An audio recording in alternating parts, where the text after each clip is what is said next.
Chapitre 6. Une visite à la porte du ciel et le mur de jaspe. Un jour, alors que j'avais manqué la prière d'intercession, le Seigneur est venu et a parlé à l'Église. Il leur a dit, ainsi dit le Seigneur, demain chaque dame et sœur dans l'Église doit être préparée, elles doivent mettre une short par-dessus leurs sous-vêtements. Les gens ont demandé au Seigneur pourquoi. Il leur a dit, demain pendant la prière, je vais prendre une sœur qui est préparée parmi vous, et je veux la transporter dans le monde des esprits pour voir et explorer le mystère du monde invisible, afin qu'elle puisse le révéler au monde. Je ne savais pas que la prophétie était sur moi. Le jour suivant nous étions dans l'église, pendant le service alors que nous étions en train de chanter de chansons de cantiques de louanges. Soudainement je me suis effondré sur le sol et je suis entré dans le coma. Dès que je me suis retrouvé dans le coma, immédiatement j'ai vu deux anges de lumière resplendissants et scintillants. Ils étaient vêtus de blanc, je le voyais descendre du ciel. Ils ont atterri précisément là où j'étais effondré et allongé sur le sol. Aussitôt qu'ils sont atterris où j'étais, ils m'ont habillé avec un vêtement blanc, du blanc le plus pur. Après cela,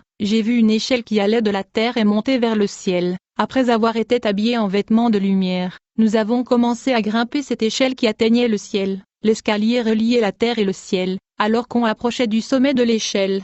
Mais alors qu'on montait je me suis retourné pour observer la terre. Je pouvais voir que c'était vraiment très loin. Bien-aimé, une fois que nous avons atteint le bout de l'échelle, j'ai vu une grande ville qui était entourée d'un mur doré. Il y avait une grande porte avec une inscription qui disait « Tout est accompli ». Le mur était en jaspe et la ville en or pur, pur comme le verre. Les fondations de la ville étaient ornées de toutes sortes de pierres précieuses. Je pouvais entendre la mélodie céleste et des éloges intenses. Mais je ne pouvais pas voir les gens qui chantaient à l'intérieur du mur de la ville. De loin je pouvais voir deux anges brillants stationnés autour de la porte. Ils gardaient la porte. Ces anges gardiens de porte du ciel avaient des ailes. Je pouvais voir qu'ils tenaient des épées flamboyantes pour garder la porte. Alors que nous étions loin et on s'approchait du portail de la ville, du coup j'ai vu ces anges agiter leur épée flamboyante qui clignotait vers nous, et ils étaient prêts à les utiliser contre nous. Mais quand nous nous sommes rapprochés, ils ont vu que nous n'étions pas de l'ennemi et que nous étions de leur côté. Par conséquent ils ont déposé leur épée flamboyante. Quand nous sommes arrivés à la porte, les deux anges ont demandé aux deux anges qui m'accompagnaient, « Qui est cette dame que vous avez amenée ?» Ils les ont répondu, « Elle est la sœur Sabine Tina ». Ces anges qui étaient gardiens de la porte ont répondu aux des anges qui m'accompagnaient, « Vous n'avez pas amené la personne que vous étiez supposé amener, vous aurez dû amener la sœur Janine au lieu de Mama Deborah. » En fait, la sœur Janine dont les anges gardiens de la porte se référaient était aussi membre de notre église. En revanche, les anges qui m'accompagnaient ont insisté sur le fait qu'ils étaient supposés me prendre, plutôt que la sœur Janine. Ils ont dit que c'était l'instruction qui leur était donnée, mais les anges gardiens de la porte leur ont répondu, « Vous avez amené la sœur Sabine qui est encore un païenne, un infidèle, elle n'est même pas un chrétien né de nouveau, et elle n'est pas encore baptisée. En conséquence elle ne peut pas entrer dans la ville. » Dieu voulait que la sœur Janine visite la ville céleste afin d'annoncer au monde ce qu'elle a vu. Bien-aimé, j'observais ces anges du ciel en train de discuter, c'était comme un désaccord et un débat entre eux. Puis un ange m'a demandé, « Sœur Sabine, es-tu baptisée ?» J'ai répondu à l'ange du Seigneur, « Bien sûr que je suis baptisée, mais comment pouvez-vous dire que je suis un infidèle? Je suis un chrétien et j'ai été baptisé. » Tout de suite l'ange me demanda, « Sabine, vous me dites que vous n'êtes pas un païen, êtes-vous baptisé? Et quel genre de baptême avez-vous reçu ?» J'ai dit à l'ange du Seigneur, « Bien sûr que je suis chrétien, j'ai été baptisé quand j'étais bébé dans notre paroisse. » Puis les anges m'ont dit, « Sabine, cela n'est pas du tout un baptême, car on ne peut pas baptiser un bébé, le baptême est un engagement que seul un adulte peut prendre, le baptême est l'identification à Jésus-Christ dans la mort et la résurrection. » En dépit de cette explication j'ai quand même insisté sur le fait que quand j'étais catholique j'étais baptisé. Enfin l'ange du Seigneur me répondit, « Sabine, une fois que vous rentrez sur la terre, vous allez trouver un pasteur qui va vous plonger dans l'eau. » J'ai dit à l'ange du Seigneur, « Bien, je comprends ce que vous venez de me dire, mais je voudrais voir les gens qui chantent les mélodies à l'intérieur de la ville. » Les anges m'ont répondu que je n'étais pas né de nouveau, ainsi je ne pouvais entrer dans le royaume céleste, car je n'étais pas un chrétien né de nouveau. La Bible dit, Jésus lui répondit, « En vérité, je te le dis, si un homme ne naît de nouveau, il ne peut voir le royaume de Dieu. Si un homme ne naît d'eau et d'esprit, il ne peut entrer dans le royaume de Dieu. » Alors que nous étions devant la porte du royaume éternel de lumière, un des anges gardiens de la porte a fait un appel téléphonique à l'intérieur de la ville. À la suite de ceci, une autre ange flamboyant et éclatant est sorti de la ville dorée. Il portait un livre énorme sur ses mains, sur lequel il était écrit « Le livre du baptême ». J'ai remarqué que tous ces anges étaient brillants, clairs et vifs, éclatants, radieux. Ils avaient tous des ailes, mais ils se ressemblent à tel point que je ne pouvais pas les distinguer. Ce fut grâce à leurs différents styles de cheveux et leurs différents vêtements que je pouvais le différencier et le distinguer. Puis l'ange qui venait d'atterrir avec le livre du baptême me demanda « Sabine, d'où viens-tu » Je lui ai répondu que je suis du Congo, originaire de la province du Bas-Congo, dans le territoire d'Ipamu. J'ai demandé à l'ange « Connaissez-vous cet endroit ?»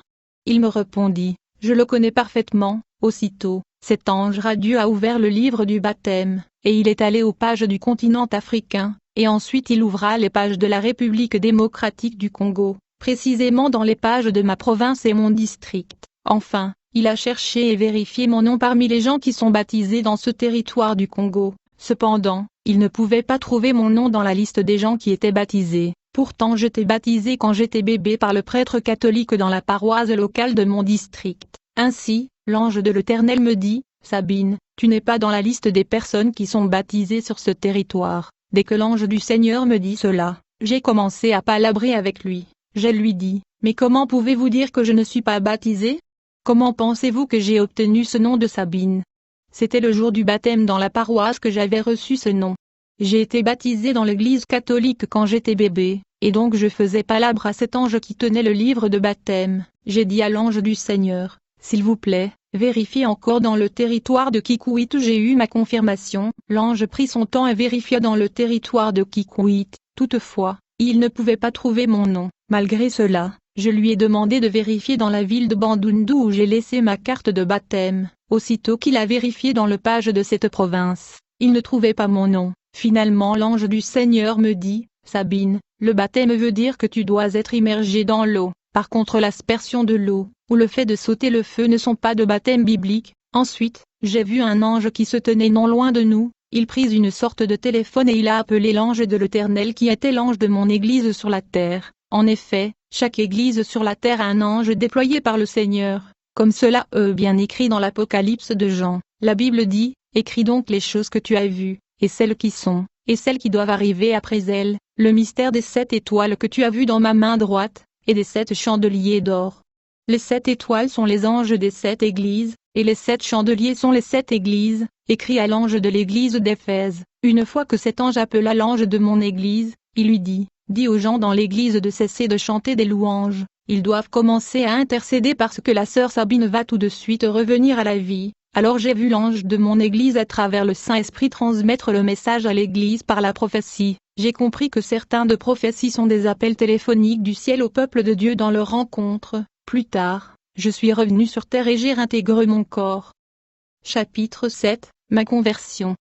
J'étais supposé être baptisé comme instruit dans le ciel mais j'étais obstiné, comme l'Esprit de Dieu insistait par la bouche des hommes de Dieu. Je me suis mis en colère et j'ai quitté l'église. J'ai décidé de ne plus aller à l'église. Quelque temps plus tard, j'ai rêvé d'une femme prêchant et évangélisant. Dans ce rêve j'ai entendu la voix du Seigneur me dire, « Sabine, la femme qui prêche et évangélise c'est vous, c'est votre vocation, vous devez retourner à l'église. » Quelques semaines plus tard, pendant que je cuisinais dans ma cuisine soudainement j'ai vu un œil me regarder. J'ai eu peur et j'ai commencé à utiliser le nom de Jésus-Christ et le réprimander. Ce n'était pas un rêve. Comme je faisais la prière d'autorité contre cet œil, immédiatement mon fils a commencé à prophétiser et a dit, « Sabine, ainsi dit le Seigneur, l'œil n'est pas un démon, c'est moi Jésus-Christ votre Dieu, je suis venu pour te dire de retourner à l'église. » Malgré tout ça j'ai ignoré la parole de Dieu. Quelques jours plus tard j'entendis la voix audible de Dieu me disant, « Sabine, si le miracle qui ont arrivé dans votre vie s'était produit dans la ville de Sodome et Gomorrhe,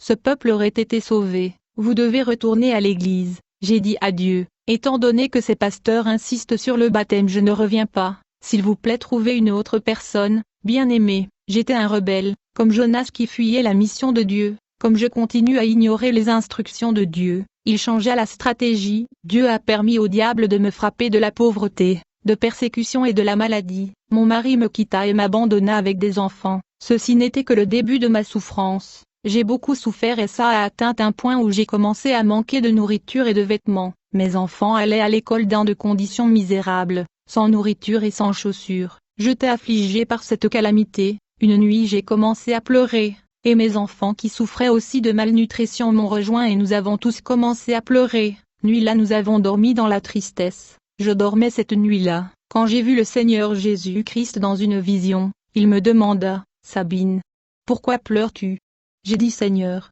je ne peux plus supporter cette souffrance, je n'ai plus qu'un vêtement. » Jésus m'a demandé, « Sabine, savez-vous pourquoi vous souffrez » J'ai dit « Seigneur, je ne sais pas. » Jésus m'a dit, « Sabine, tu souffres parce que tu es têtue. Tu dois retourner à l'église et être baptisée, alors tu seras bien. » Étant donné que j'étais affligée par la pauvreté et la souffrance, j'ai décidé d'obéir pour mettre fin à mes souffrances. Quelques jours plus tard, j'ai été baptisée par immersion dans l'eau pour obéir au Seigneur. En conséquence, quelques jours après, j'ai reçu un paquet de ma famille. C'était un cadeau de grande valeur. Ceci a mis fin à notre calamité. Plusieurs jours plus tard, j'étais dans l'église quand un prédicateur m'a dit, « Vous allez enlever ce nom de Sabine. La personne qui vous a donné ce nom est une personne têtue. Il vous avait transmis son entêtement par son nom. Il y avait un pouvoir dans ce nom. » Puis le pasteur m'a donné le nom de Deborah. Malgré le fait que je venais de naître de nouveau, j'avais encore mon comportement du passé. J'étais une personne extrêmement colérique. Tout le monde dans mon quartier connaissait ma colère et mes habitudes de bataille. Quand je commence une bataille, ça ne finira jamais, et je suis celui qui va le finir. Quelques jours plus tard, le Seigneur Jésus-Christ m'a demandé de jeûner pendant 3 jours et 3 nuits pour le baptême du Saint-Esprit.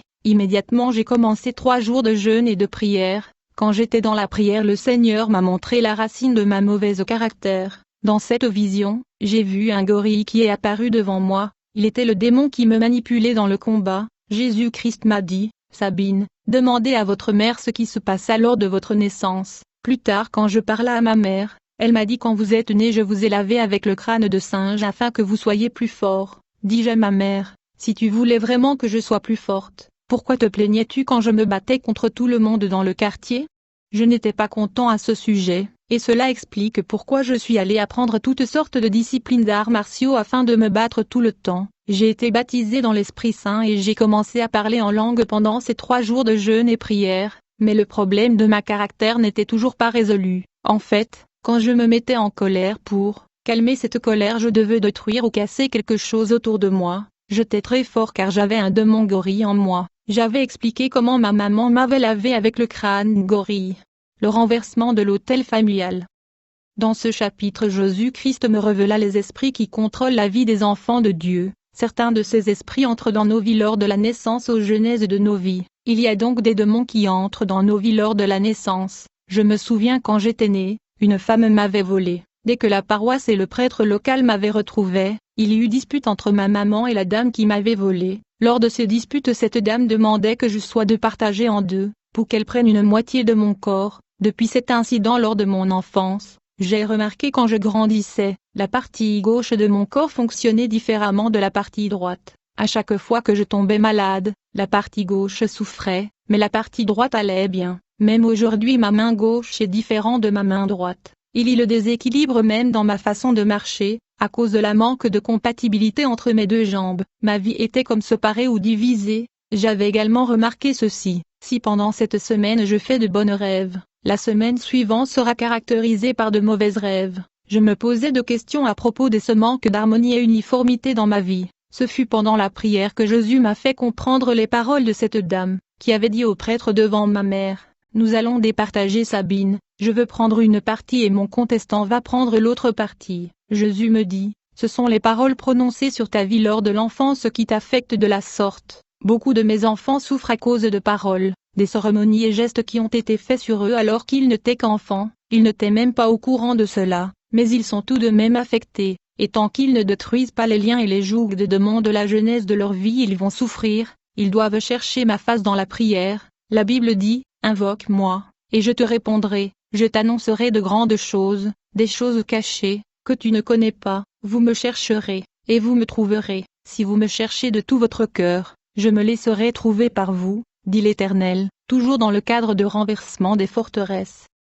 Je me souviens un jour pendant ce programme de jeûne et de prière, Jésus parla et dit: « Deborah, le temps est venu de détruire les alliances familiales, les malédictions ancestrales et la tradition. » Jésus me dit: « Comme vous êtes le Moïse de votre famille, ils seront libres à cause de vous. Mais avant d'évangéliser votre famille, vous allez commencer par neutraliser les forces et les puissances familiales et ancestrales. Il y a tellement de puissances de ténèbres opérant dans votre famille. La Bible dit, puis l'Éternel étendit sa main et toucha ma bouche, et l'Éternel me dit, voici, je mets mes paroles dans ta bouche, regarde, je t'établis aujourd'hui sur les nations et sur les royaumes, pour que tu arraches et que tu abattes, pour que tu ruines et que tu détruises, pour que tu bâtisses et que tu plantes. C'est ainsi que le Seigneur m'a transporté vers l'autel de ma famille, là où les charmes et fétiches familiales étaient. Dans cette vision j'étais accompagné par des anges de lumière, et on se dirigeait vers l'autel de ma famille. Quand nous nous sommes rapprochés de cet endroit où était l'autel familial, du coup, un éléphant est apparu devant nous. En fait,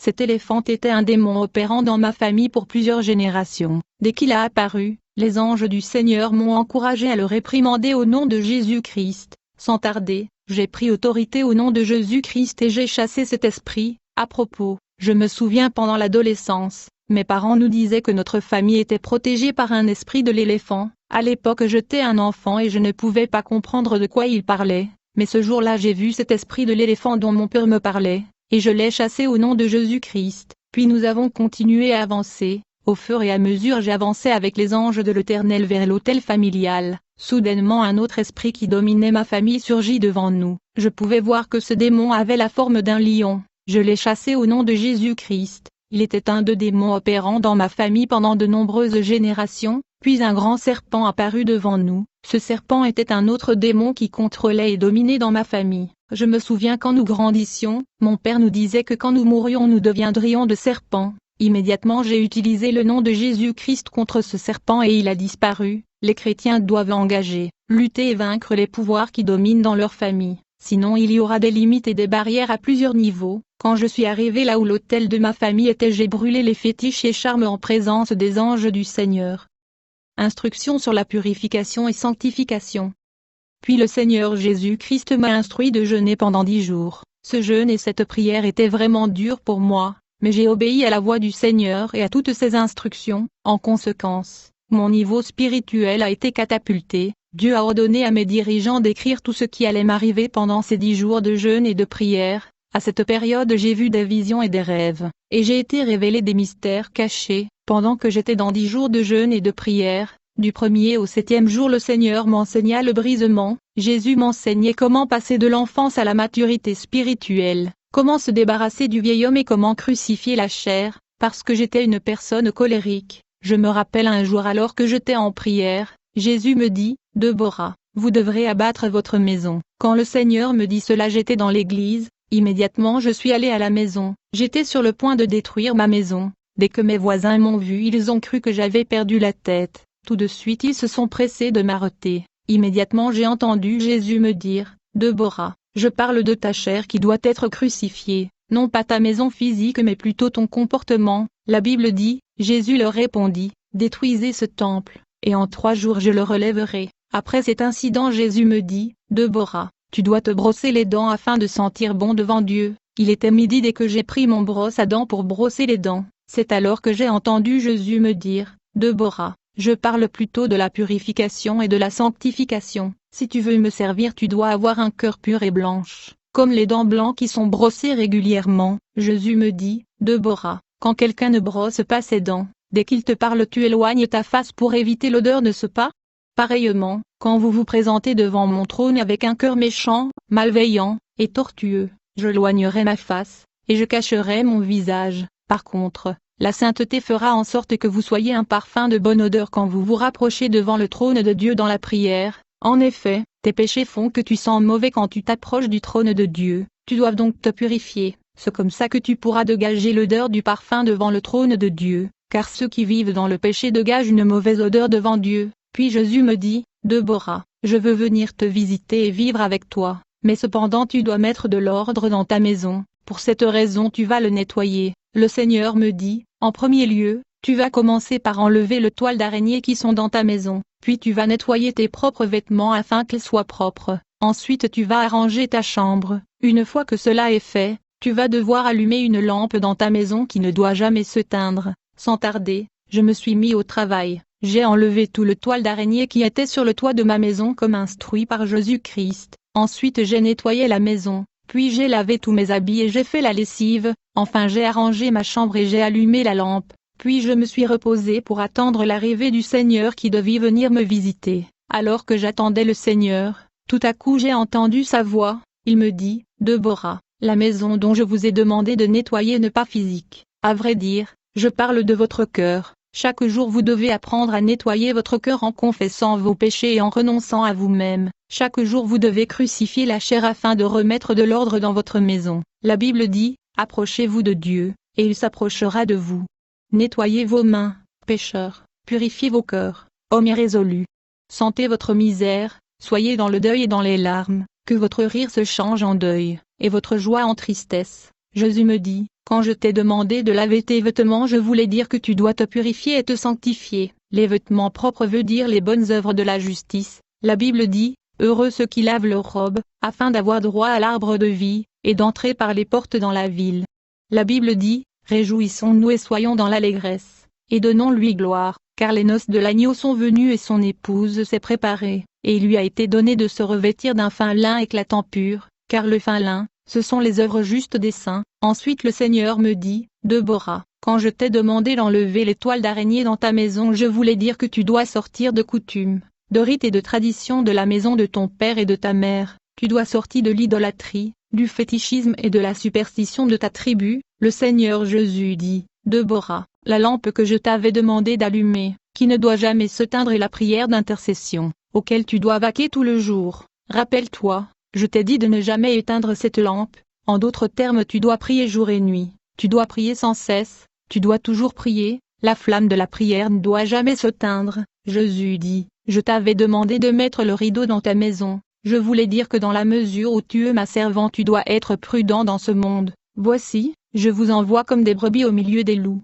Soyez donc prudents comme les serpents, et simples comme les colombes. La prudence doit vous caractériser, vous devez savoir ce qu'il faut dire et ce qu'il ne faut pas dire. Jésus me dit, donc je ne parlais pas de la nettoyage que tu venais de faire dans ta maison. Frères et sœurs, durant le 5e jour de ce jeûne et prière, le Seigneur me dit, Deborah, aujourd'hui c'est le 25 décembre, c'est votre Noël, ne c'est pas. Je n'avais pas compris pourquoi Jésus m'a dit c'est votre Noël, et il ne m'a pas expliqué pourquoi. Puis il me dit, vous allez donc préparer du poulet et vous allez manger. J'ai donc préparé le poulet comme instruit par le Seigneur. Lorsque la nourriture était prête, j'étais sur le point de manger la nourriture qui a été préparée, quand soudainement j'ai entendu la voix du Seigneur qui me dit, Deborah, toi tu dois manger les os mais pas la chair. Ainsi donc, alors que tout le monde mangeait le poulet, ils m'ont donné les os, et alors que je mangeais les os, du coup le Seigneur me dit, Deborah, comment pouvez-vous manger alors que vous êtes en jeûne et prière? Jésus me dit, quand j'ai parlé des os, je parlais de la nourriture solide. Vous devez croître spirituellement et manger la nourriture solide, mais vous êtes toujours dans le lait. Puis le Seigneur Jésus dit, Deborah, quand je t'ai demandé d'arranger la maison, je voulais dire tu dois aussi me servir en ordre. Bien-aimé, au 5e jour de ce série de jeûne et prière, Jésus me dit, Deborah, dès aujourd'hui, tu vas te laver avec le savon bouillant, et tu vas utiliser un lotion ayant l'étoile. Tu vas également laver tes enfants avec ces savons et ces lotions, et quiconque te visite tu vas lui donner ces savons afin qu'elle puisse se laver les mains. Je dis à Jésus, Seigneur, mais ce savon bouillant rend le gens très noir. Il me dit non, ça va pas arriver. Sans tarder je suis allé au marché et j'ai acheté le savon bouillant. Ensuite j'ai cherché le lotion ayant un étoile, mais aussitôt que j'ai parlé à mes pasteurs à propos des instructions du Seigneur, ils m'ont dit que je perdais la tête. Puis je suis allé me laver avec le savon et le lotion recommandés par le Seigneur, et pendant que je me lavais, du coup j'ai vu une lumière intense descendre dans la salle de bain. Je ne pouvais pas comprendre la signification de ceci. Quelque temps après, j'ai lavé mes enfants avec ces savons et je les ai frottés avec le lotion recommandé par le Seigneur. Au fil du temps, j'ai commencé à imposer les gens qui me visitaient ce savon et ce lotion. Enfin, un de ce jour le Seigneur me dit, Deborah, pourquoi ne comprenez-vous toujours pas ces choses? Il me dit, quand tu te laves avec l'eau avec le savon, tu dois savoir que l'eau avec laquelle tu te laves est la parole de Dieu. À chaque fois que tu lis la Bible et écoutes la parole de Dieu qui est l'eau de la vie, tu es lavé et nettoyé. Le savon dont je t'ai parlé est mon sang, qui te nettoie et te purifie quand tu lis la Bible et tu écoutes ma parole. Ainsi donc, à chaque fois que tu écoutes la parole de Dieu, tu es lavé par l'eau qui est la parole, et mon sang te purifie. Mon sang enlève tes péchés et la nature adamique. Une fois que tu es lavé et purifié par ma parole, C'est alors que je te revêtus et te remplis de la puissance et de l'onction de mon esprit qui est ici symbolisée par la lotion que je t'avais recommandée, Déborah. Plus tu lis la Bible et plus tu écoutes ma parole qui est l'eau, tu seras purifié par mon sang qui agit comme un savon, et plus tu es purifié par l'eau et le sang, c'est alors que ma puissance et mon onction va te remplir. Vous recevrez une puissance, le Saint-Esprit survenant sur vous, et vous serez mes témoins à Jérusalem, dans toute la Judée, dans la Samarie et jusqu'aux extrémités de la terre. Puis le Seigneur Jésus me dit, Déborah, quand je t'ai dit que tes enfants doivent aussi être lavés, je voulais dire que tes enfants aussi doivent me connaître. Tu dois les enseigner ma parole. Quand je t'ai dit que les visiteurs qui viendront te visiter doivent se laver avec ce savon, je voulais dire que tout celui qui viendra te visiter chez toi, tu dois leur parler de la bonne nouvelle de l'Évangile, afin qu'ils puissent me connaître et soient aussi purifiés. Allez, faites de toutes les nations des disciples, les baptisant au nom du Père, du Fils et du Saint-Esprit, et enseignez-leur à observer tout ce que je vous ai prescrit. Jésus me dit, la mission que je te donne est ceci, tu dois me connaître, tes enfants doivent me connaître, ta famille doit me connaître et tes amis doivent me connaître. Alors que je parlais à Jésus, ma famille qui m'entendait parler ont eu peur. Ils se sont réunis afin de me transporter à l'hôpital car j'avais maigri dans ce jeûne, et quand je parlais à Jésus ils pensaient que je parlais seul et j'avais perdu la tête.